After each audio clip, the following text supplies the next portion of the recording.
Labadiena! Turbūt visi girdėjote apie rapsus apnikusį butrytę, lietuviškai pilkąjį puvinį, kurio išplėtimas laukuose šiais metais kaip niekada gausus.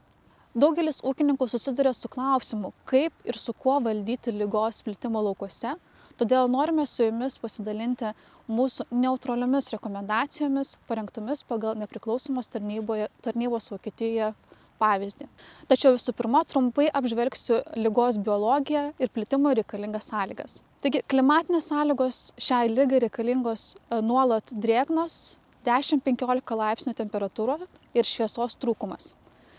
Taip pat prie ligos plitimo prisideda labai tankus pasėlis ir didesnė tikimybė užsikrėsti silpniems augalams. Ir turint omenyje pernai metų situaciją su sausu periodu sėjos metu, šiai ligai buvo puikios sąlygos plisti. Ši liga plinta per mechaniškai pažeistus augalus.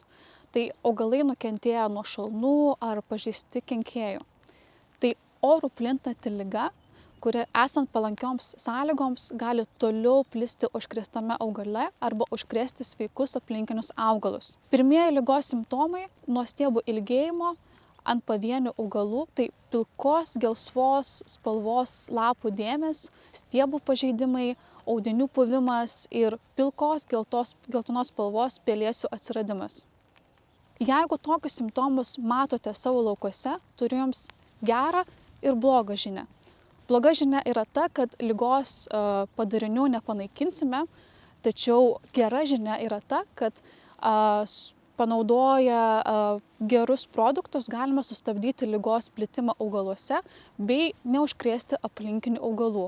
Čia turime atsiminti, kad jeigu ir neteksime pagrindinio stiebo, tai nėra pati didžiausia problema, nes pagrindinio stiebo netekimas, žinoma, yra didžiulė žala, tačiau su gerai subalansuota tręšimo technologija šoniniai augliai gali kompensuoti pagrindinį stiebą ir remiantis mūsų pačių praktika, pagrindinis stiebo netekimas turi tik tai 20% derliaus skirtumą.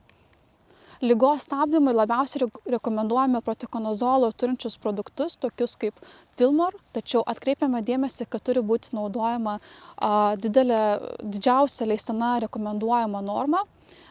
Šis produktas turi stiprų poveikį kovojant su ligos plitimu. Taip pat prevenciškai tinkamas naudoti yra Efilor ir Amistar Gold. Taip pat labai noriu pastebėti, kad svarbus yra tręšimas azotinėmis trąšomis.